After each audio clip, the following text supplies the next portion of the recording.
हम लोग श्रीमद् भगवद गीता के 13वें अध्याय के 27वें और 28 श्लोक को पढ़ेंगे। तो आपने 26वें में पढ़ा था, अन्ये त्वेवमजानन्तः श्रुत्वान्येभ्य उपासते तेपि चाति तरन्त्येव मृत्युं स्तुतिपरायणाः। अन्य लोग जो भगवान की प्राप्ति को पास उपाय नहीं जानते हैं, श्रुत्वान्येभ्य उपासते, श्रुत्वा अन्येभ्य उपासते, अन्यों के द्वारा सुन करके भगवान की उपासना करने लगते हैं। तेपि चाति तरन्ते, वह भी अच्छे प्रकार से पार कर जाते हैं मृत्यु को, क्योंकि श्रुति परायण होते हैं, वह सुनने की इच्छुक होते हैं।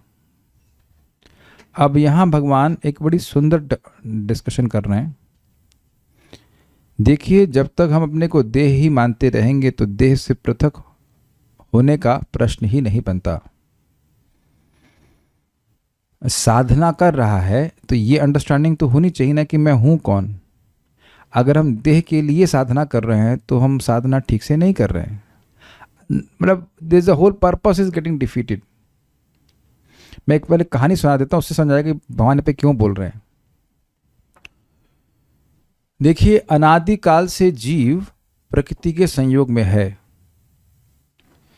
तो उसको जब तक उससे वियुक्त नहीं किया जाएगा, जीव को छान करके अलग किया जाए और देह अलग कर दिया जाए, एक नॉलेज नहीं दी जाएगी, तब तक आत्म साक्षात्कार का कोई मतलब ही नहीं है। We are not practising self realisation. हाँ, भक्ति कर रहे हैं और पुण्य भी मिल रहा है, लेकिन अगर प्रॉपर अंडरस्टैंडिंग के संग भक्ति नहीं कर रहे हैं तो प्रगति में बहुत बहुत धीरे धीरे प्रगति होगी। ये गुप्ता है, ये पांडे है, ये त्रिपाठी है, ये चावला है, ये इसी बॉडीली कंसेप्शन में रूटेड होकर, उसमें ग्राउंडेड होकर भक्ति करेंगे तो प्रगति बहुत धीरे धीरे, बहुत ही धीरे होगी। और ऐसा मत सोचिएगा कि ऐसा नहीं होता है। ज़्यादा संभावना इसी की है कि हम यही मानते रहें कि हम ये शरीर हैं, उसके जो उपाधि उसी के साथ चलते रहें। इस श्लोक को हमें पढ़ करके आगे नहीं बढ़ जाना है, इसका अभ्यास करना है अपने जीवन में, भले समझना पड़ेगा। ये बात बहुत सिंपल सी कह रहे हैं भगवान की। इस जगत में जो कोई भी व्यक्ति आपको दिख रहा है, कोई प्राणी दिख रहा है, तो वो क्या है, किसका संयोग है? क्षेत्र और क्षेत्रज्ञ का। हम अभी क्या सोच रहे हैं? हम क्षेत्र को क्षेत्रज्ञ मान रहे हैं। जैसे सिंपल सी बात है, खीर एक मिश्रण लगती है, ये एक वस्तु लगती है खीर ना। खीर एक आइटम है, लेकिन उसमें चावल है, उसमें दूध है, उसमें चीनी है। क्या ये देखने का सामर्थ्य हमारे पास होता है? बिल्कुल होता है। एक्सपीरियंस हम कर रहे हैं खीर के रूप में, लेकिन आप जानते हो कि खीर 3 चीज़ों का सम्मिश्रण है। अगर ये बात हमको नहीं समझ में आएगी, तुमको बहुत दिक्कत होगी भक्ति में। ये मेरी पत्नी है, ये मेरे अनुसार चलनी चाहिए, बस भूल गए आप, नहीं समझे, भगवत गीता का एक अक्षर भी नहीं समझे। या ये मेरा पति है, ये मेरे अनुसार चलना चाहिए, क्या इसीलिए झगड़े हो रहे सारे? या ये मैं इसका बॉस हूँ, ये मेरा, ये जैसे ही ये भावना आएगी तो हम वहाँ पे क्या सोच रहे हैं?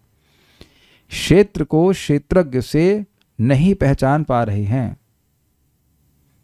और कहो कि हमें पहचानना नहीं है, तो फिर अब फिर जीते जैसे जा रहे हैं, जीते रहिए, कोई दिक्कत नहीं है। भक्ति में आने के बाद भी लोग इसी में रूटेड रहते हैं। और नहीं तो आप लोग कृपया काउंसलिंग चालू कर दीजिए, फिर देखिए कैसे लोगों की रूटिंग उसी में रहती है। उसने हमसे निंदा करी और ये करी, वो बस लो लद, उसी में पड़े रहेंगे व्यक्ति। एक मैं इससे पहले कि श्लोक में जाऊं, एक कहानी सुनाऊंगा जो श्रील भक्ति सिद्धांत सरस्वती ठाकुर जी ने सुनाई थी। तो कहानी है इस प्रकार से कि एक बार एक नाव थी, एक मतलब शादी का आयोजन में बारात जा रही थी। तो बारात को नदी क्रॉस करनी थी, तो नदी जो है वो नाविक था, वो चलाता था चप्पू। तो अब वो बैठ गए, उसको पेमेंट कर दिया, पूरी रात चला रहा है। सुबह देख, और ये लोग सब कुछ लग रहा था, कुछ पिए हुए थे, क्या था जो भी पता नहीं, नॉट अवेयर कि क्या हो रहा था। तो पूरी रात चलती रही। सुबह देखा कि वो वहीं पड़े हैं जहाँ बैठे थे। तो अब नाविक को चीखना चालू करेंगे, अरे तुम पार नहीं कराए, शादी का मुहूर्त निकल गया, ये वो। कहता है, अरे हम पूरी मेहनत किए साहब, हम पूरी रात चप्पू चलाए हैं। तो क्या दिक्कत थी? वो नाव का एंकर समझते हैं, एंकर को वह नहीं निकाले थे। तो एंकर क्या है? यही एंकर है कि मैं ये देह हूं, तो ये सुबह उठते ही व्यक्ति को कॉन्शियसनेस डेवलप करनी है कि मैं कृष्ण का सेवक हूँ, ये देह मेरा है, इस देह से मैं कृष्ण की सेवा कर रहा हूँ, मैं देह नहीं हूँ। हम दिन भर ये सोचते नहीं रहते हैं, लेकिन एक अंडरस्टैंडिंग होनी चाहिए, नहीं तो हम देह के लिए भक्ति करने लगते हैं। हमको पैसा मिल जाए, हमको ये मिल जाए, और ऐसा करने से भगवान की प्राप्ति में बहुत डिले होगा। इसलिए संबंध ज्ञान से युक्त होकर के भक्ति करनी चाहिए। इसलिए भगवान ने बता रहे हैं कि इस जगत में जो कुछ भी व्यक्ति है, कोई स्त्री दिख रहा है, पुरुष दिख रहा है, चींटी दिख रहा है, कीड़ा, छिपकली, जो कुछ भी है, वो क्षेत्र और क्षेत्रज्ञ का संयोग है। संयोग मतलब ये अलग अलग वस्तुएं हैं। मैं क्षेत्र नहीं हूं, मैं क्षेत्रज्ञ हूं। ऐसे अन्य लोग भी क्षेत्र नहीं है, क्षेत्रज्ञ हैं। Is it okay? अब अगर हम इसको व्यक्तिगत रूप से नहीं समझेंगे तो मेरा व्यक्तिगत रूप से नुकसान होगा, सामने वाले का नहीं होने वाला है। I need to take care of myself and come to this knowledge. हम ये बोलते रहेंगे प्रभु जी मैं तो ज्ञान को नहीं धारण करना चाहता हूँ, नहीं धारण करना चाहते, फिर क्या कर सकते हैं? लोगों को हम शत्रु मित्र के रूप में बांट लेते हैं कि नहीं बांट लेते हैं, और संबंधों के रूप में बांट लेते हैं। तो ये देखिए, एक बात आपको स्वीकार करनी पड़ेगी कि जितने भी संबंध इस जगत में है वो सब झूठे हैं।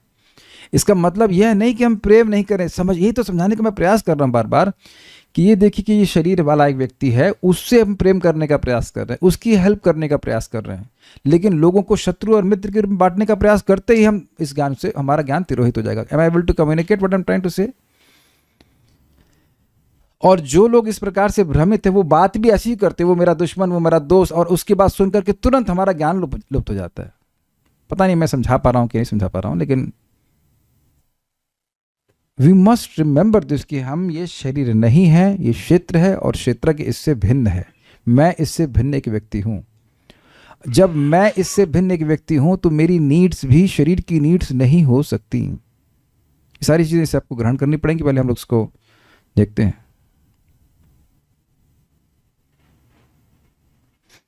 यावत् संजायते किंचित सत्वं स्थावर जंगमम्, यावत् संजायते किंचित सत्वं स्थावर जंगमम्, क्षेत्र क्षेत्रज्ञ संयोगात् तद्विद्धि भरतर्षभ, क्षेत्र क्षेत्रज्ञ संयोगात् तद्विद्धि भरतर्षभ। यावत् संजायते किंचित सत्वं स्थावर जंगमम्, यावत् संजायते किंचित सत्वं स्थावर जंगमम्, क्षेत्र क्षेत्रज्ञ संयोगात् तद्विद्धि भरतर्षभ। क्षेत्र क्षेत्रज्ञ संयोगात् तद्विद्धि भरतर्षभ। बोलिए।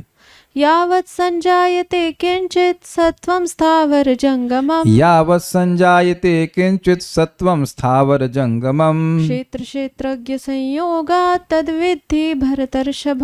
क्षेत्र क्षेत्रज्ञ संयोगात् तद्विद्धि भरतर्षभ। हे भरत वंशियों में श्रेष्ठ, इसका मैं जो इसका आशय, ये टीका नहीं की गई, लेकिन हम इसको एक भाव प्रकट करें। इतने श्रेष्ठ हो, सारे भरत वंशियों में श्रेष्ठ हो, इतनी बात तो आपको समझना जरूर चाहिए। अरे इतने श्रेष्ठ हो भाई, समझो इस बात को। यह जान लो कि चर तथा अचर जो भी तुम्हें अस्तित्व में दिख रहा है वह कर्म क्षेत्र तथा क्षेत्र के ज्ञाता का संयोग मात्र है। चर मतलब कि हम सब लोग जो चल रहे हैं, और अचर मतलब पेड़ आदि। अब कोई कहेगा कि पत्थर में भी जान होती है, मैं उस पर चुप रहूँगा, मुझे कुछ पता नहीं। हमने सुना तो यह कि हिमालय की पर्वत हैं, सॉरी हाँ, हिमालय की तो बेटी हैं पार्वती जी, तो हिमालय एक व्यक्ति भी हैं, तो उधर चुप रहेंगे। लेकिन इतनी बात है कि पेड़ों में तो जीवात्मा होती ही है, ठीक है। उसमें जो पेड़ हैं, या जो आपको कि अलमारी में भी आत्मा है, हमको नहीं पता अलमारी में भी आता है, आई हैव नो आइडिया। लेकिन परमात्मा तो है, लेकिन आत्मा के रूप में अलमारी, मेरी अलमारी is not a person as far I understand. लेकिन हाँ, पेड़ों में होता है, आप जानते हैं, और हम सब में भी है आत्मा।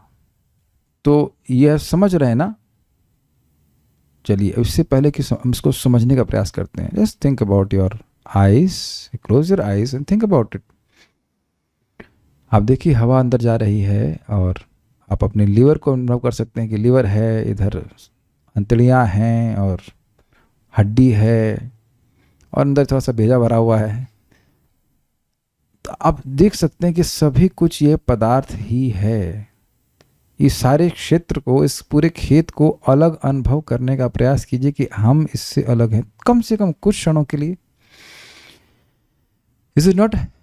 हवा अंदर जा रही है, पानी भरा हुआ है, जो कुछ भी है, आप अपने खून को भी अंदर से, मतलब कैन विजुलाइज कि खून भी किस प्रकार से हमारे शरीर में भरा हुआ है। हड्डियाँ। तो अब आप थोड़ा प्रयास करेंगे तो आप, ऐसे कहते हैं मनन, तो आप समझ पाएंगे कि हम लोग मैं इस देह से भिन्न एक व्यक्ति हूँ। और इसको कम से कम 1-2 सेकंड के लिए भी दिन में याद रखेंगे तो will begin to realise this, कि हम जिन लोगों से भी कनेक्ट कर रहे हैं वो मतलब हम लोग कंफ्यूज होकर कनेक्ट कर रहे हैं। हम देह को वो व्यक्ति मान करके बैठ लिए।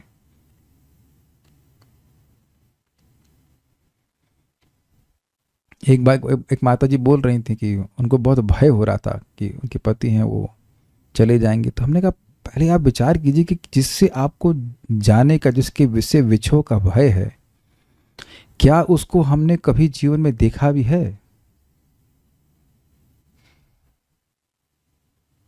जिससे भी आपको या जिससे भी शत्रुता है, आज तक मैं भी मूर्ख ही माना जाऊंगा जब मैं सोचूंगा कि मैं प्रवचन, मेरे प्रवचन लोग मुझे अप्रिशिएट कर रहे हैं। जब लोग मुझे देखेंगे तब ना कुछ हमको अप्रिशिएट करेंगे। ये बहुत हल्के बात लगती होगी, इस श्लोक को डाइजेस्ट कर लेंगे तो बहुत गंभीरता से भक्ति करेंगे। हम परिवार के सब लोगों को संतुष्ट करें, एक भक्त को दिख रहे हैं, कहते हैं मैं ये सबको संतुष्ट करने के लिए ये कर लूँ, करे कोई संतुष्ट हुआ ही नहीं है आज तक। अगर सबको संतुष्ट करने चक्कर पड़ेंगे, एक सबको कर भी लेंगे, मान लो हाइपोथेटिकल बात है, कर भी लेंगे तो आप जरूर संतुष्ट हो जाएंगे। और जिनको आप संतुष्ट करने का प्रयास कर रहे हैं वह तो आप उनके क्षेत्र को ही देख रहे हैं ना, उनको तो आप देख ही नहीं रहे हैं। तो इतनी सी बात हमको नहीं समझ में आती है, क्योंकि इसका कारण है हम लोग बचपन से बात समझाई नहीं जा रही है, बल्कि उल्टी प्रोग्रामिंग। बोलो बेटा पापा पापा, तो जो क्षेत्र को देख लिया उसी खेत को पापा बोलना शुरू किया, पापा पापा पापा, मम्मी मम्मी मम्मी ऐसे करके रहते हैं। कभी आप लोग इस तरह से सोचिए कि हम अनादि जीव हैं। Little bit if you meditate, आज कुछ क्षणों के लिए मुझे मेडिटेशन में कर ही लेता हूँ कि भाई कुछ भी महत्वपूर्ण नहीं है जगत में। पहली बात तो कुछ भी कंट्रोल में नहीं है, और नहीं भी होगा तो फर्क क्या पड़ता है? कुछ कंट्रोल में है भी नहीं और कुछ फर्क पड़ता भी तो नहीं है। जो समस्याएं अपने जीवन में आप आज देख रहे हो, उससे ज़्यादा बड़ी समस्याएं पिछले जन्म में देख चुके हैं, तभी तो जी रहे हैं। मैं समझा पा रहा हूँ शायद मैं क्या कहना चाहता हूँ। I am not dependent on the body presently. हाँ, शरीर के परिवर्तनों से हमारी हेल्थ खराब होती है तो हम लोग भक्ति करने में दिक्कत आती है, लेकिन ऐसा नहीं कि मेरा अस्तित्व ही इस देह पर निर्भर करता है। इसे देखना, मेरा देह भी क्षेत्र और क्षेत्रज्ञ का संयोग मात्र है, और जब आप संयोग देख रहे हैं तो वियोग भी संभव है। मैं फिर रिपीट कर रहा हूँ, किसी चीज़ को जोड़ा गया है तो उसको अलग भी किया जा सकता है। जैसे मैंने भी घड़ी पहनी हुई है, पहले नहीं पहनता था, तो जस्ट मैंने सुना कि जो लोग घड़ी पहनते हैं वो लोग थोड़े से कम लेजी होते हैं, तो मैंने कहा अच्छा ये तो मेरा दुर्गुण है, इसको हटा लेता हूँ। अब मैं हट गई ना घड़ी। क्यों हट गई? क्योंकि इसका संयोग हुआ था। बड़ा इंटरेस्टिंग है, संयोग कैसे हुआ था? एक लॉक के द्वारा। बहुत अच्छा एग्जाम्पल बन रहा है, एक लॉक के द्वारा था। जब तक फिर से लॉक करता हूँ, एक मिनट रुक जाओ। This is very nice. ये लॉक भी वैसे मैं खुद ही लगा रहा हूँ खुद ही ऑर्डर किया है। अब मैंने इसका लॉक लगा दिया। अब देखिए, दिस इज गुड। अब आप देखिए इसको बाहर निकालना बहुत नेक्स्ट टू इम्पॉसिबल, बहुत मुश्किल है, लेकिन लॉक खुल जाएगा तो खट से घड़ी खुल जाएगी। तो लॉक क्या है बताइए? मिथ्या अहंकार। मिथ्या अहंकार की ग्रंथि खुली भगवान की कथा के द्वारा, जप के द्वारा, तो हम बिल्कुल अपने आप को इस देह से पृथक देख पाएंगे। विद्यते हृदय ग्रंथि छिद्यन्ते सर्व संशया क्षीयन्ते चास्य कर्माणि दृष्टेवात्मनीश्वरे। व्यक्ति अपने आप को इस शरीर के ईश्वर के रूप में, अधिष्ठाता के रूप में देख पाता है।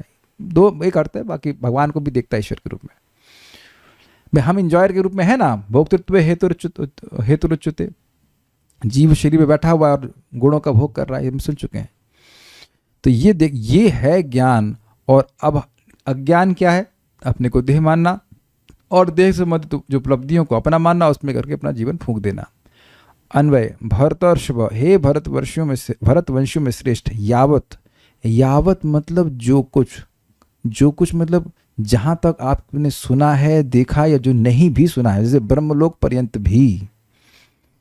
ब्रह्मा जी का भी शरीर भौतिक है, उसमें जो जीव है ब्रह्मा जी वह आध्यात्मिक है, उनका शरीर भी भौतिक है, वहां भी क्षेत्रज्ञ का संयोग है। समझ गए? सूर्यदेव का शरीर सूक्ष्म है, भूतों का भी शरीर सूक्ष्म है, लेकिन सभी का क्षेत्र और क्षेत्रज्ञ का ही संयोग है। इसलिए इस दुनिया में ऐसा कोई भी जीव नहीं है जिसे कह दे कि वो और उसका देह एक ही वस्तु है। समझ आ गया बात?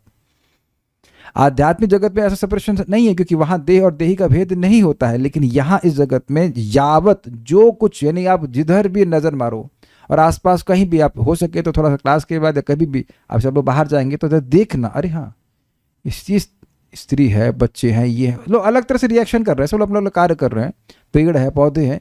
इसको देखने का अभ्यास करें कि ये क्षेत्र और क्षेत्रज्ञ का संयोग है। देखिए ये जो आध्यात्मिक ज्ञान है, ऐसा नहीं कि नंबर लिख दिया, नंबर और पास हो गए और हम समझ में आ जाएगा। It does not work like that. जानो मतलब ऐसे देखने में समर्थ हो जाओ। देखिए अब आप ये नहीं कहिए कि हम केवल सुन रहे हैं और हम इसको रियलाइजेशन नहीं होगा। क्या आप रियलाइजेशन करना चाहते हो? प्रश्न ये है, क्या मैं रियलाइजेशन करना चाहता हूं और किस जन्म में करना चाहता हूं, वो हमारा चुनाव है। और आप देखिएगा, आप लोग इस बात को कहेंगे भी, स्वीकार भी करेंगे, जब हम ये सब चर्चा करते हैं तो कुछ अवेयरनेस होती है कि हम देह से पृथक हैं, और फिर हम भूल जाते हैं। तो भूल क्यों जाते हैं? ऐसी कथाओं में, ऐसी चीज़ों में हम संलग्न हो जाते हैं जो हमारे ज्ञान को ढकने वाली होती है। इसीलिए महाप्रभु ने कहा जा रे देखो तारे कहो कृष्ण उपदेश। तो कृष्ण का उपदेश देगा, भगवान के बारे में बात करेगा तो सब अपने आप ही कि मैं आत्मा हूँ, कृष्ण का सेवक हूँ, ये भावना बढ़ती चली जाएगी। इस शब्द का बड़ा प्रभाव होता है। आप इसको पढ़ लेना, नेटर ऑफ इंस्ट्रक्शन, पहला श्लोक जिसमें वाचो वेगम के ऊपर टीका करी गई है शिला भक्ति सिद्धांत ठाकुर जी के द्वारा। लास्ट में आप देखना कि जैसे ही कोई व्यक्ति भौतिकतावादी बातों को सुनने में लगता है, तुरंत उसकी भावना आ जाती है कि मैं देह हूं, और फिर वो देह के अनुसार कार्य करेगा। तो यावत पे हम बात बोल रहे थे, यावत यानी जो कुछ भी स्थावर जंगम, स्थावर जंगमात्मक मतलब स्थावर मतलब स्थिर और जंगम मतलब चलने वाले, सत्वम अर्थात प्राणी। सत्वम का मतलब अस्तित्व। जैसे आप सभी लोग स्वीकार करेंगे कि आपका एक अस्तित्व है। पेड़ का है, पेड़ का भी है, बिल्ली का भी है। तो इस प्रकार से जो भी आपको जड़ चेतन नहीं, चराचर जितने भी प्राणी दिख रहे हैं उसको सत्व से कहा जा रहा है। यहां पे सत्व का अर्थ सत्वगुण नहीं है, सत्व मतलब एग्जिस्टेंस है। संजायते मतलब उत्पन्न होते हैं, यानी कि उद्बीज बीज से उत्पन्न होने वाले, अंडज अंडे से उत्पन्न होने वाले, स्वेद यानी पसीने से उत्पन्न होने वाले, और जरायुज अर्थात मैमल्स मतलब गर्भ से उत्पन्न होने वाले। 4 प्रकार के जो भी प्राणी हैं, तत् यानी वे सब, वे समस्त क्षेत्र क्षेत्रज्ञ संयोगात, क्षेत्र और क्षेत्र के संयोग से उत्पन्न होते हैं, ऐसा विधि, ऐसा जानो। तो स्पष्ट समझ आ रहा है कि इसमें यहाँ पे भगवान क्षेत्र और क्षेत्रज्ञ को अलग कर रहे हैं और वो चाहते हैं कि हम लोग भी इसको अलग अलग देखने का सामर्थ्य रखें। आप कहेंगे प्रभु जी इतना क्यों बोल रहे हैं, क्यों ऐसा हम देख रहे हैं कि वक्त 16 माला को छोड़ करके पीएचडी करने लगे हैं? भाई पीएचडी चलो करो, कोई बात नहीं, लेकिन 16 माला को छोड़ के क्यों कर रहे हो?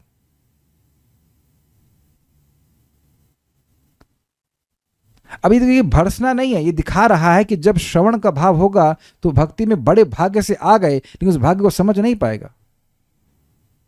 और यहाँ पे बहुत नाम नहीं रखे, जिन लोगों के पास पीएचडी नहीं उनका पेट भरा है कि नहीं भरा? अच्छा यहाँ पे बताओ कौन यहाँ पे पीएचडी है, पहले ये बताइए, हाथ खड़ा कीजिए। कोई पीएचडी? आप पीएचडी प्रभु जी? नहीं, अच्छा ठीक है, कोई पीएचडी नहीं। अच्छा कौन ऐसा व्यक्ति है जिसे आज ब्रेकफास्ट नहीं मिला? दोनों जगह किसी ने हाथ नहीं खड़ा किया। राजकुमार प्रभु आपको नहीं मिला खाने को?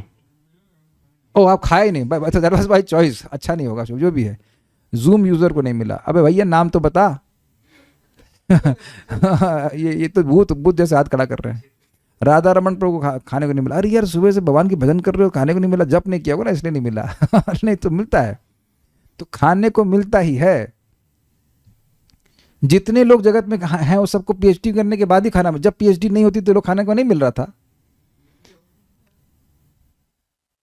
अच्छा कह रहे नाइट शिफ्ट थी वो, ठीक है दैट, लेकिन पीएचडी के होने या नहीं होने से तो फर्क नहीं पड़ता ना खाने का। तो अब आप क्यों कर रहे हो, मतलब जो भी व्यक्ति है क्यों कर रहे हो, उससे क्या हासिल हो जाएगा? ये इसी वजह से कि वह इस बात को नहीं समझ पा रहे कि हम देह से पृथक आत्मा है। फिर कह देंगे हमारे कर्म करा रहे हैं, ये करा रहे हैं, वो करा रहे हैं, तुम्हारे फर्जी की बातें लोग बोलते हैं। ये क्यों नहीं कहते कि तुम टाइम बर्बाद करना चाहते हो? We are wasting our time, ऐसे ही टाइम वेस्ट कर रहे हैं, ऐसे भजन में प्रगति होती नहीं है और उसके बाद इस तरह की और चीज़ों को पकड़ रहे हो। अब फिर जो व्यक्ति बैठकर एक जगह 16 माला कर पाता था वो अब 2 माला करने में नहीं आती थी उसको। वी डोंट, बड़ा मुश्किल है समझाना लोगों को। अगर ये ज्ञान इतना हल्का होता, जो अर्जुन भगवान के पार्षद हैं उनको भगवान क्यों कह रहे हैं कि समझो?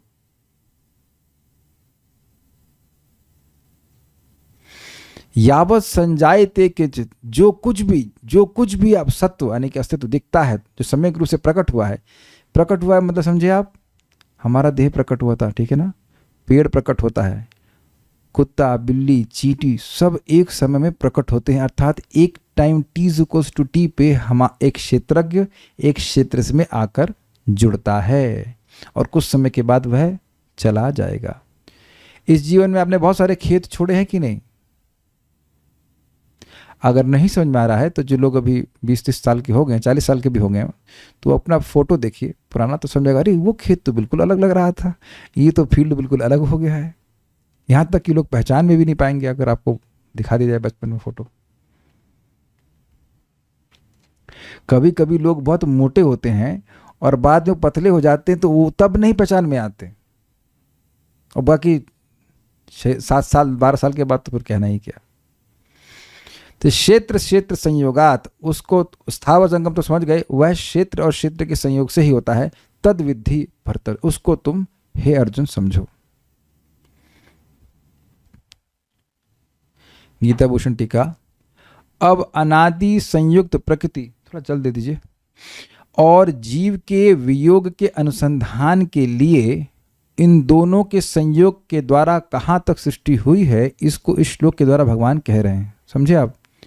अनादि काल से प्रकृति और जीव का संयोग है, तो जीव अपने आप को ये भौतिक प्रकृति ही मान रहा है। अब इनका वियोग कैसे हो, उस अनुसंधान अर्थात रिसर्च के लिए कैसे हम जीव को इस देह से पृथक करें, उसको समझाने के लिए इनका संयोग कहां तक हुआ है। मतलब ऐसा कोई भी जगत में सत्व या एग्जिस्टेंस नहीं है जो क्षेत्र और क्षेत्र का संयोग ना हो, क्षेत्र और क्षेत्रज्ञ का संयोग ना हो। मतलब basically point is very simple, हर जगह मिलावट है। जैसे आप जानते हो कि दाल में कुछ काला रहता है, काले पत्थर रहते हैं, तो जहाँ कहीं भी आप दाल खरीदे, ऐसे मैं बोला, जहाँ भी दाल देखो उसमें कुछ कंकड़ होगा, तो उस कंकड़ इसलिए समझाने के लिए ताकि इस कंकड़ को तुम बाहर निकाल सको। अगर भी मानने कि इस पे कंकड़ नहीं मिला है तो उस कंकड़ को भी दाल मानते बैठेंगे। और बस खाली एक मोटा मोटा एग्जाम्पल दे रहा हूँ, कंकड़ और पत्थर दोनों ही क्या, कंकड़ और दाल एक ही भौतिक वस्तु है, लेकिन थोड़ा क्वालिटी में अंतर के दृष्टि से मैं कहता हूँ।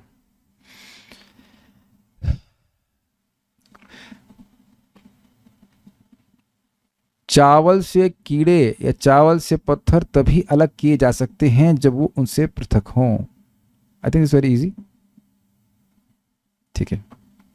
जीव से उसकी सेवा की वृत्ति को क्या हम अलग कर सकते हैं? नहीं कर सकते, क्योंकि वो उसकी स्वरूपगत स्थिति है। लेकिन जीव देह से पृथक है, इसलिए उसका वियोग उसको अलग किया जा सकता है।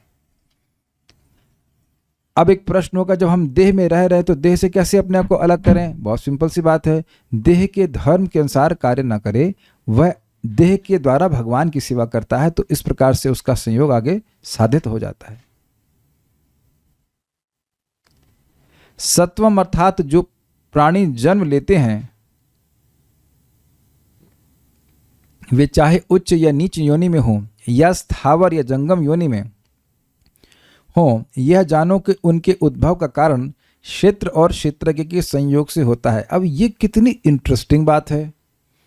मैं बहुत सुंदर हूं, मैं बहुत गोरा हूं, या मैं बहुत बदसूरत हूं, मैं बहुत काला हूं, मैं बहुत लंबा हूं, मैं बहुत छोटा हूं। अब ये इग्नोरेंस है कि नहीं है? है कि नहीं? कितना सिंपल सा पॉइंट है ना। मैं बहुत बुद्धिमान हूं, मैं मूर्ख हूं, मैं ये हूं, मैं वो हूं। इस सभी चीजों में जो क्षेत्र के गुण हैं, उसका आरोपण क्षेत्रज्ञ अपने पर कर रहा है, और ये उसका ज्ञान है। यही बात समझा रहे हैं। बात, there is no one higher or lower. भाई पृथ्वी, जल, वायु, अग्नि, आकाश का सम्मिश्रण सभी का शरीर है, तो उसमें उच्च और नीच देखना, यही हमारा अज्ञान है। मैं देवता हूं, तो तुम्हारा देवता का रूपी जो अभिमान है, वह भी एक चींटी के अभिमान के समान ही है, जो मान रहे कि मैं चींटी हूं।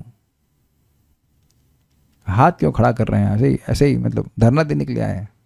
प्रश्न कर सकते हैं ऐसे ही, हाथ खड़ा करके चले गए, चल दिए, वीडियो भी हुआ बात। कैची श्रेष्ठ, कैची श्रेष्ठ हो रहा है। इसको अप्लाई कीजिएगा, कभी मुंह से ना निकले, मन में भावना नहीं मैं बहुत सुंदर हूं। तुम कौन? तुम तो बुद्धि ऐसे बोलेगा मैं बहुत इंटेलिजेंट हूं, मैं ये हूं, मैं वो हूं। तो जब तक ये सोचते रहे तब तक इंटेलिजेंस की शुरुआत ही नहीं हुई, क्योंकि विद्धि तो बुद्धि की तरह होता है ना। विद्धि मतलब समझो, तुम यही नहीं समझे, भगवान कह रहे समझो कि विद्धि है, समझो। अरे विद्धि इसी श्लोक में पढ़ रहे थे।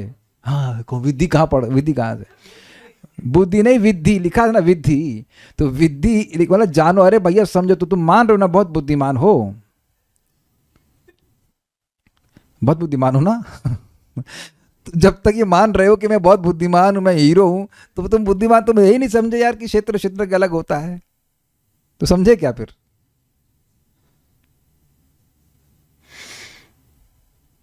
अरे हम माता जी लोग हैं, हम बहुत इमोशनल है, हम समझ नहीं सकते। तब भी नहीं समझ रही हो। ये क्षेत्र और क्षेत्रज्ञ, I am soul, I am neither माता जी नीदर प्रभु जी ना, ये इसको जब तक नहीं समझेंगे आगे कैसे बढ़ेंगे भाई? गोलोक की बात होगी और बात यहीं फंसी रहेगी कि हमारी बच्ची जो थर्ड आ रही, पहले फर्स्ट आती थी अब थर्ड आ रहे हैं। इसे कहते हैं अज्ञान। यह जानो कि दोनों प्रकार के क्षेत्रज्ञों और प्रकृति के संयोग से ये उत्पन्न होते हैं। समझे? दोनों प्रकार के क्षेत्रज्ञ क्या है? परमात्मा और आत्मा। तो परमात्मा और आत्मा दोनों ही शरीर में रहते हैं और बाकी प्रकृति रहती है। परमात्मा नहीं हो तो शरीर कैसे क्रियान्वित होगा? ईश्वर के द्वारा जीव और प्रकृति को प्रवर्तित किया जाता है, चलाया जाता है। आप जानते हैं सीक्वेंस क्या है? जीव इच्छा करता है, भगवान उसको देखते हैं, भगवान फिर प्राण को एक्टिवेट करते हैं, फिर मन को, और फिर इंद्रियों को। सिंपल। तो ऐसा नहीं कि जीव केवल अपनी इच्छा कर दे और कुछ भी करता बैठेगा। हम लोग कभी कभी चाहते हैं ना कि हैवी खा लिया और खाना डाइजेस्ट हो जाए, और नहीं होता। तो अगर हम ही लोग सब कुछ कर रहे होते तो फिर डाइजेस्ट भी हो जाता, लेकिन नहीं होता है, कभी कभी नहीं भी होता है। भगवान पर निर्भर करते हैं, आगे क्लियर हो जाएगा। भगवान ही हमारे खाने को हजम करते हैं, हर प्रकार से भगवान सहायता करते हैं। इसके उपरांत जीव और प्रकृति परस्पर बंध जाते हैं। किसके उपरांत? मतलब भगवान प्रकृति और जीव को एक्टिवेट कर दे रहे हैं।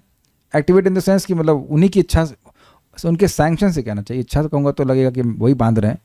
उनके सैंक्शन से जीव प्रकृति से अपनी पहचान करने लगता है। सैंक्शन है ना, भगवान तो नहीं चाहते कि जीव बंधे, लेकिन जीव चाहता है, इसलिए भगवान उसको एक सुविधा प्रदान करते हैं, भाई मिथ्यांकार आदि सृष्टि करवा करके कि तुम मानो अपने आप को ये देह। यह समझना चाहिए कि जीवों के देहों की उत्पत्ति के कारण इस भौतिक जगत में प्राणियों की सृष्टि होती है। क्या मतलब हुआ? मतलब जीवों की सृष्टि नहीं होती है, हमारे देहों की सृष्टि होती है, और उसमें हम आके बैठ जाते हैं। जैसे ये घर मैं नहीं हूं, ये घर बनाया गया था और मैं इस पर किराए पर रह रहा हूँ। बहुत सिंपल सी बात है। What more easy way you can understand this. तो इस घर को साफ रखना, इसको मतलब ठीक रखना, ये मेरा दायित्व है, लेकिन ये नहीं मानना होगा कि मैं इस घर में हूँ, ये मैं घर ही हूँ। बात है, तात्पर्य। देखिए मैं इसको कैसे अप्लाई, आज मैं सोच रहा था इस पर कैसे अप्लाई किया जाए। देखिए एक बात ये कि अगर किसी को देख करके मेरे मन में द्वेष आ रहा है तो गड़बड़ है। ऐसा I am still doing thinking wrongly. प्रयास करूँ एटलीस्ट कि हम द्वेष नहीं करें, लोगों से प्रेम से बर्ताव करें, लेकिन हमको हर दिन याद रखना होगा कि जो भी सिचुएशन हमारे अराउंड है वह स्थायी नहीं है। ये आप याद रखेंगे तो हम बहुत ज़्यादा शांति का अनुभव करेंगे। बहुत सिंपल सी बात है। आप ट्रेन में बैठते हो, बहुत जब लोग साथ में आते हैं क्या उनके सब खंजरी भोगते रहते हैं? नहीं ना। लेकिन हमें ये याद रहता है, हर व्यक्ति को याद रहता है कि ये स्थिति परमानेंट नहीं है। हाँ, उस स्थिति में आप किसी अच्छे से बर्ताव करते तो आगे दोस्ती आगे बढ़ जाती है, दैट्स अ डिफरेंट थिंग। लेकिन ये स्थिति मेरी परमानेंट स्थिति नहीं है। क्या ये मुझे समझाना पड़ेगा? ये सबको दिख भी रहा है। It is very simple to, specially जिन लोगों की ट्रांसफर होता है उन्हें तो दिखता ही रहता है। आज यहाँ पटक दिए, वहाँ पटक दिए। कॉलेज में हम लोग देखे थे, एक 6 महीना रहो, फिर उसके बाद सारा बोरिया बिस्तर जमा करना पड़ेगा आपको, भले ही उसी रूम में फिर आना है आपको। 2 सेमेस्टर थे, 1 सेमेस्टर में जाओ, पूरा गद्दा वद्दा सपोर्ट करके रखिए, फिर उसके बाद फिर लेके आइए। Very nice, very nice. याद रहता है कि एक रूम मेरा नहीं है, 4 महीने के लिए होगी, उसमें भी आसक्ति हो जाती है 4 महीने में, तो हम इसी रूम में रहेंगे ना। तात्पर्य, इस श्लोक में ब्रह्मांड की सृष्टि के भी पूर्व से अस्तित्व में रहने वाली प्रकृति तथा जीव दोनों की व्याख्या की है। Can you here this? सुनाई पड़ रहा है आपको? आवाज ठीक से आ रही ना? मेरा इस प्रश्न का उद्देश्य कुछ अलग है। आप इस सृष्टि के पहले हो, मैं भी सृष्टि के पहले था। कल्याण, अनफॉर्चुनेटली आप भी इस सृष्टि के पहले थे, और वरुण प्रभु भी, और महावीर प्रभु भी, और यहाँ जितने भक्त यहाँ पे हैं, और साप सब लोग। ना त्वेवाहम जातु नासम न त्वं नेमे जनाधिपः न चैव न भविष्यामः सर्वे वयमतः परम। थोड़ा सा मनन कीजिए तो आप बहुत शांति का अनुभव करेंगे। कुछ भी जगत में ऐसा नहीं हो रहा जैसे कि आपका कुछ भी होने वाला है। प्रभुपाद, अगर आप स्पष्ट देखें तो भगवान हमारा डिसआइडेंटिफिकेशन करवा रहे हैं जगत से। हम वो नहीं है जो हमारे आधार कार्ड में लिखा हुआ है, फोटो दिख रहा है।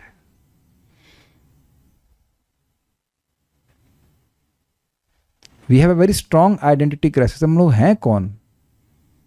जो नहीं है वही मान रहे हैं कि हम वो हैं। बहुत खतरनाक बात है। तो इसलिए भगवान कह रहे हैं समझो बेटा, समझो। आप अगर वही वाली कहानी को समझेंगे, भगवान एंकर उठवा रहे हैं। जो कुछ भी उत्पन्न किया जाता है वह जीव तथा प्रकृति का संयोग मात्र होता है। बिल्कुल स्पष्ट है। वृक्ष, पर्वत आदि ऐसी अनेक अभिव्यक्तियां हैं जो गतिशील नहीं हैं। इनके साथ ही ऐसी अनेक वस्तुएं हैं जो गतिशील हैं, और ये सब भौतिक प्रकृति तथा परा प्रकृति अर्थात जीव के संयोग मात्र हैं। तो इससे तो ये समझ में आ रहा है कि प्रभुपाद कह रहे हैं कि पर्वतों में भी मतलब जीवात्मा है। परा प्रकृति जीव के स्पर्श के बिना कुछ भी उत्पन्न नहीं हो सकता। मतलब परा प्रकृति जीव, जब तक जीव नहीं रहेगा तब तक कुछ उत्पत्ति नहीं होगी। भौतिक प्रकृति तथा आध्यात्मिक प्रकृति का संबंध निरंतर चल रहा है, और यह संयोग परमेश्वर द्वारा संपन्न कराया जाता है। अतः वे ही पर तथा अपरा प्रकृतियों के नियामक हैं। अपरा प्रकृति उनके द्वारा सृष्ट है, और परा प्रकृति उस अपरा प्रकृति में रखी जाती है। बिल्कुल स्पष्ट है। इस प्रकार सारे कार्य तथा अभिव्यक्तियां घटित होती हैं। हम इसको यहीं तक रखेंगे। आज आप लोग के लिए होमवर्क कुछ अलग है। इस प्रकार से धीरे धीरे देखने का प्रयास कीजिए। आपके आसपास जो लोग भी हैं, जब किसी ने खराब बर्ताव किया, किसी ने अच्छा बर्ताव किया, वो भी, या अन्यथा भी ये देखने का प्रयास करें। इस श्लोक को थोड़ा थोड़ा देखने का प्रयास करें कि हमारे आसपास जो कुछ भी है वो क्षेत्र और क्षेत्रज्ञ का संयोग है। It will help you a lot. नहीं तो हम सुनते भी रहेंगे और उसी भ्रम में रहेंगे कि हम ये देह हैं, हम देह हैं, देह हैं, देह, और उसी के आधार पर बात भी होती रहेगी। कोई प्रश्न किसी वक्त का है? एक भक्त कहते हैं, प्रभु जी अपने में पापी होने की भावना भी उसके आगे सेंटेंस तो पूरा कीजिए। ठीक है, बोलिए। हरे कृष्ण प्रभु जी। प्रभु जी, जैसे कथा सुनते हुए ये देह और जो जीवात्मा हम हैं, इसमें भिन्नता आती है, पर ये देह का जो नीड्स है वो बोझा की तरह पे लगते, तो वो आप करेक्ट उस बात को बिल्कुल नहीं समझ पा रहे हैं। मैंने कल भी आपको ये बात बताई थी। देह अपने आप में यूजलेस है, फूंक दिया जाएगा। लेकिन जब तक हम इस देह में हैं, भक्ति करके हमें बहुत बड़ी उपलब्धि मिल जाती है। इसलिए देह से हम दोस्ती करके चलते हैं। आप देखिए, एक दिन रात हम सो ना पाए तो आपका सब गीता क्लास और भजन सब डिस्टर्ब हो जाता है कि नहीं? तो इसे कहते हैं युक्त वैराग्य। अपने फोन को भी बोझा मानते हैं। माइक दीजिए इनको। नहीं, दो माइक दो। हाँ, फोन को भी बोझा मानते हैं। नहीं ब्रो, तो फोन को रिचार्ज नहीं करना पड़ता है? टॉपअप और रिचार्ज तो करना पड़ता है कि नहीं करना? यस बोलो या नो बोलो, एक बात बोलो। नहीं तो छोड़ो फोन, या फोन छोड़ के जाओ। देखो खींच लिया फोन। हम तो छीन भी नहीं रहे, हम तो खाली बोल रहे हैं। तो आप बताइए, आपका ईयरफोन है, आपका फोन है, इसको आप महत्व दे रहे हो, इसको बोझा नहीं मानते। आप तो ईयरफोन लटका के चलते हैं, इसको तो बोझा नहीं मान रहे हैं, और देह को बोझा मान रहे हैं। तब अच्छा, ईयरफोन हेल्प करता है, प्रभु जी कहते हैं, तो अगर ईयर ही ना हो तो ईयरफोन हेल्प करेगा? बताइए, ईयर ही ना हो तो कान ही ना हो तो कान में क्या सुनेंगे ईयरफोन से? बताइए, आँख ही ना हो तो आपका फ़ोन क्या दिखाएगा? तो एक बड़ी गड़बड़ बात है कि हाँ ठीक भाई, आपके फ़ोन में और हमारे शरीर में ये जड़ पदार्थ ही तो हैं, लेकिन जब भगवान हमारे इस मनुष्य शरीर को रचना करके खुश हुए हैं, और हम लोग को भी खुश होना चाहिए कि भगवान ने बहुत बढ़िया गिफ्ट दिया है हमें मनुष्य शरीर का, और हमको टाइम दिया है, ऐसी कोई इंक्लेशन दी है, बुद्धि दी है कि हम भगवान की सेवा कर सके। इस दृष्टि से इसको अच्छा माना गया है। समझ रहे ना बात? आप ये सोचिए, भागवतम में 5वें स्कंद में बोला गया है कि देवता लोग भी इस भारत भूमि में जन्म लेने के लिए प्रार्थना करते हैं, लेकिन वैसा जन्म जिसमें भारत भूमि में रहकर भजन करें, ताड़ी पीने के लिए नहीं, है ना? बहुत लोग ताड़ी पी रहे हैं, हाँ भारत भूमि जाके ताड़ी पियेंगे, ऐसी प्रार्थना नहीं कर रहे। अब देखिए, हमसे तो रहा नहीं जा रहा, आज शाम के श्लोक को आप लोग जरूर पढ़ के आना। तो वहां लिखा है कि देवता है, देवता भी क्यों ना हो, लेकिन बद्ध काम, हृदयबद्ध काम, उसके हृदय में कामना है, और कृष्ण भगवान को, भगवान विष्णु को बड़े बड़े उपहारों से पूजा कर रहा है, तो भगवान को वैसा पसंद नहीं पड़ता जैसा उस व्यक्ति के द्वारा जो सभी जीवों पर दया कर रहा है। तो अब ये सब सामर्थ्य किसके पास होगा? भक्तों के पास हो सकता है, भक्तों के पास है। युधिष्ठिर महाराज से, युधिष्ठिर महाराज के सेवक बन जाते हैं, बताइए। और तो मैं ये नहीं कह रहा हूं कि उनके शरीर भौतिक है, that word I won't speak that, लेकिन इसी बहुत से भक्तों के संग देखा गया ना, आप वो देख रहे हैं कि शरीर ऐसे एटलीस्ट अपरेंटली लग रहा है कि वो उनका शरीर भौतिक है, लेकिन वो भगवान को जीत लेते हैं। भगवान की इसी देह से जीतते हैं ना भगवान से, इसी देह से भगवान की सेवा करते हैं कि नहीं? ना अयम देहो देह भाजाम निर्लोके कष्टान कामान और हते विड भुजाम। ये देह, भगवान ऋषभ देव बोल रहे हैं 5.5.1 देखना, ये देह है, बहुत सारे देहधारी हैं, लेकिन ये देह, ये मनुष्य का देह जो है, यह भोग के लिए नहीं है, तो कुछ विशेष कारण के लिए दिया है ना। आप लोग कभी शायद थोड़ा मनन करें तो समझ में आएगा कि हम में और पशु में कितना बड़ा भेद है। इस पशु को आप नहीं बोल सकते, अरे भैया गैया समझो कि क्षेत्र क्षेत्र के संयोग आप पढ़ाते रहो, कुछ नहीं समझ पाएगी वो, और हम लोग समझ पा रहे हैं। तो ये भगवान का गिफ्ट है कि मनुष्य जीवन को दिए हैं और भगवान की भक्ति करने के लिए दिए, इसलिए सब ध्यान रखना चाहिए। और ये भी ध्यान देना चाहिए कि ये शरीर मेरा नहीं है। अगर आप हमारे गुरु कुछ हमको देते तो उसको भी हम बोझा मानते हैं। भगवान कृष्ण ने हमको ये मनुष्य देह दिया है ताकि हम उनकी भक्ति कर सकें, तो उसका ध्यान रखना चाहिए टू द एक्सटेंट कि हम स्वस्थ रहें और भगवान की भक्ति कर सकें। बाकी इसकी लिमिटेशन तो है, तो व्हाट्स इट। आपका फ़ोन क्या, फ़ोन की लिमिटेशन है ना कि आप उसे खा नहीं सकते हैं, तो उसका मतलब क्या है कि आप उपयोग नहीं करेंगे उसका। ओके, कुछ और कहते हैं। एक तरफ जब हम श्री प्रभुपाद जी को देखते हैं और दूसरी तरफ एक मायावादी सन्यासी को, उन दोनों में हमारे व्यवहार में भेद होना आवश्यक है। बिल्कुल सही है। तत्व से दोनों को ही क्षेत्र उन्हीं सेम 5 तत्व से बना, ठीक है। क्षेत्रज्ञ भी वही भगवान का अंश है, ठीक है, और परमात्मा भी, ठीक है। फिर आज सीखी बात का किस प्रकार समन्वय बिठाएं। देखिए, दृष्टि ये है कि सब आत्मा है, दृष्टि ये है कि वो उनका शरीर है, ये सब कुछ ठीक है, लेकिन व्यवहार में यह भी बताया गया है कि असत्संग त्याग ए वैष्णवाचार। मायावादी आपको बोलेगा कि मैं ही भगवान हो, तुम भी भगवान हो, तो हमारा ये दृष्टि नहीं बनी रहेगी कि आत्मा भी है, परमात्मा भी है, और जीवा और वो शरीर में बैठा हुआ है। तो प्रभुपाद जी हैं तो वह भगवान के प्रिय सेवक हैं, इस रूप में हम उनको देखते हैं। ना सिर्फ वो सामान्य वो कोई सामान्य जीवात्मा नहीं है, वो भगवान के शक्ति प्रदत्त विशेष प्रिय सेवक के, ऐसे गुरु को देखना चाहिए। गुरु को सामान्य जीव भी नहीं देखना चाहिए, उन पर भगवान, वो कृष्ण की कृपा मूर्ति हैं, तब वो भगवान की कृपा ही हमारे सामने प्रस्तुत हो रही है, ऐसे समझना चाहिए। लेकिन यहाँ भगवान ऐसा नहीं बोलेंगे कि गुरु को भी सामान्य बुद्धि से देखो ना, ये देख रहे हैं कि इस जगत में जो कुछ भी आपको दिख रहा है वह क्षेत्र और क्षेत्रज्ञ का संयोग है। यानी कि द्वेष नहीं करना है। हम मायावादी से द्वेष नहीं कर रहे हैं, हम मायावाद को पसंद नहीं कर रहे हैं। अगर आप विचार कीजिए तो ये थोड़ा समझना होगा कि हम लोग ऐसा नहीं मायावादी उसको हमसे दुश्मनी कर रहे हैं। दुश्मनी किसी से नहीं हो रही। आप भूल गए शायद 11 में क्या लिखा था, मत कर्म करन मत परमो मद भक्त संगवर्जित निर्वैर सर्वभूतेषु यह मामेति यह समामेति पांडव।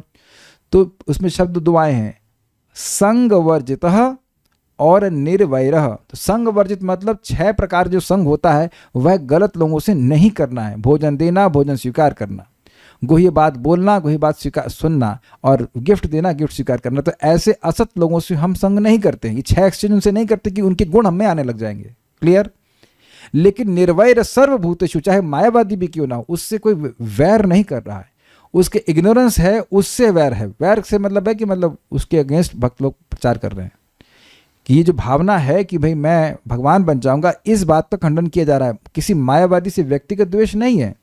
अगर कोई मायावादी भक्त बन जाता है तो उससे भक्त प्रसन्न, उसके भक्त उसके संग बैठ के खाते भी। प्रमाण स्वयं श्रीमन चैतन्य महाप्रभु जब प्रकाशानंद सरस्वती और उनके चेलों को प्रीचिंग किए और जब भक्त बन गए तो उन्हें भोजन दिया और महाप्रभु ने स्वीकार किया, यद्यपि वह भगवान विष्णु को अर्पित एटलीस्ट उस समय नहीं था, लेकिन उन्होंने भगवान की बात भक्ति स्वीकार कर ली, इसलिए महाप्रभु उनकी बात को, उनके भोजन को स्वीकार किया। महाप्रभु तो भगवान है, उन्हें कोई दिक्कत नहीं है। प्लीज ट्राई टू अंडरस्टैंड निर्विशेष शून्यवादी पाश्चात्य देश तारने। तो ये जो निर्विशेष शून्यवाद है, इसका खंडन कर रहे हैं। मान लो कोई बौद्ध है और वह हरे कृष्णा करने लग जाएगा, तो क्या उसे द्वेष करेंगे? नहीं करेंगे। मायावादी को मूर्ख समझेंगे ही ना प्रभु जी, और भगवान के भक्तों को बुद्धिमान, ये भेद तो रहेगा ही ना। जी हाँ, वाई नॉट। अरे मूर्ख ही नहीं, मायावादी को आप अपराधी समझिए। वो मायावादी कृष्ण अपराधी, शास्त्र का वचन है, और आपने भगवान से स्वयं नहीं सुना। यही भगवान बोल रहे हैं, क्षेत्र का संयोग समझो। और यही भगवान ये भी कहते हैं कि नमाम दुष्कृतिनो मूढ़ा प्रपद्यन्ते नराधमा माया प्रज्ञान आसनम भावम आश्रिता। लेकिन ये भेद आप समझने का प्रयास कीजिए। भेद उनकी जो बुद्धि गड़बड़ चल रही उसको बता रहे हैं। ऐसा नहीं कि भगवान उस जीव मात्र से द्वेष करने लग जाएंगे। ये भगवान हित के लिए बता रहे हैं कि जो मेरी शरण में नहीं आ रहा है वो गलत व्यक्ति है, वो गड़बड़ है। उम्मीद है कि आप इस बात को समझ रहे हैं। भाई मायावादी को भी तो आप यही मानेंगे ना, मायावादी तो उसकी बुद्धि का भेद है, लेकिन है तो जीवात्मा ही ना वो, और वो शरीर में रह रहा है, तो वहां देखने में क्या कठिनाई है? उस तरह से हम सबको देखेंगे। अब मान लीजिए बाघ को देख रहे हैं कि हाँ ये क्षेत्रज्ञ, तो बाघ के पास जाकर के आलिंगन कर लेंगे, अब तो कहेगा अरे आओ आओ मेरे प्रिय मित्र, आओ मैं तुमको खा जाता हूं। तो आपको व्यवहार में भेद करना ही पड़ेगा, व्यवहार में भेद करना ही पड़ेगा। Is it not? क्या स्त्री पुरुष का भेद भी नहीं करेंगे? सुखदेव को जो भी है भेद तो करना पड़ेगा, लेकिन जो अभेद वाली बात, मतलब जो सम दृष्टि वाली बात यह है कि भगवान सभी के हृदय में है, सभी का सम्मान करने का हमें प्रयास करना चाहिए। अब जो मायावाद दर्शन है उसका सम्मान नहीं करते हैं, लेकिन प्रभुपाद बोले हैं कि मायावादी सन्यासी को भी देखे तो प्रणाम करना चाहिए, सन्यास आश्रम को, उसके वैराग्य को प्रणाम किया जा रहा है, जीव मात्र को प्रणाम करना है। What is that? कृष्ण अधिष्ठान जीवे सम्मान कोयला कृष्ण अधिष्ठान, जीव मात्र का सम्मान करना चाहिए, ये समझते कि कृष्ण वहां पर अधिष्ठित है। और ये आज आप शाम के श्लोक में देखिएगा, बड़ा क्लियर हो जाएगा। महाप्रभु स्वयं मायावादियों की संगत नहीं कर रहे हैं, तो उन्हीं के आचरण को हम पालन करेंगे कि नहीं? लेकिन अगर वो भक्त बन जाते हैं, भक्ति करते हैं, तो हम जरूर संगत करेंगे। मायावादियों का संगत करना हमारी भक्ति के लिए पॉइजनस है, खतरनाक है। तो इसलिए ऐसा विवेक हम नहीं छोड़ देंगे। हाँ भाई सब आत्माएं और सबका कहते हैं हमारे, सबका हम संगत करेंगे, लेकिन हम द्वेष नहीं करेंगे उससे। They are in ignorance, okay to do. Okay, so will stop here. Shrimad Bhagavad Gita की जय, श्रील प्रभुपाद की जय, निताय गौर प्रेमानंदे। कैसे भक्तों का आचरण होना चाहिए ये बिल्कुल स्पष्ट है हमारे लिए। जो हमसे श्रेष्ठ हैं उनसे उनका सम्मान करना चाहिए, प्रसन्न होना चाहिए, उनकी कुछ हमें प्रवचन सुनने को मिले या जो भी एसोसिएशन में ग्रहण करना चाहिए। जो हमारे साथ वाले हैं उनसे मैत्री करनी चाहिए। जो हमसे छोटे हैं या इन सेंस कम है आध्यात्मिकता में, प्रकृति में, तो उन पे कृपा करनी चाहिए, और जो द्वेषी हैं उनकी उपेक्षा करनी चाहिए। और महाप्रभु ने भी यही किया, मायावादियों की उपेक्षा कर दी एक भक्त के रूप में जब आचरण कर रहे हैं इस प्रकार से। तो बिल्कुल स्पष्ट है कि हमें कैसे आचरण करना चाहिए, और ये समदृष्टि ही है, लेकिन सबका सम्मान उनकी योग्यता के अनुसार हो रहा है, और इसके द्वारा व्यक्ति अपराध से बच जाएगा। तो कभी भी अगर आपके मन में आए कि हमें आचरण कैसे करना चाहिए, तो कैसे आचरण करना चाहिए? मध्यम अधिकार पे हम लोग करने का प्रयास कर सकते हैं, वो भी करेंगे तो बहुत बड़ी बात है, वैसे करने का प्रयास करिए। उत्तम अधिकार पे हम जंप नहीं कर सकते, मध्यम पे आने का प्रयास हमें करना चाहिए। We can not just be on the उत्तम प्लेटफॉर्म डायरेक्टली।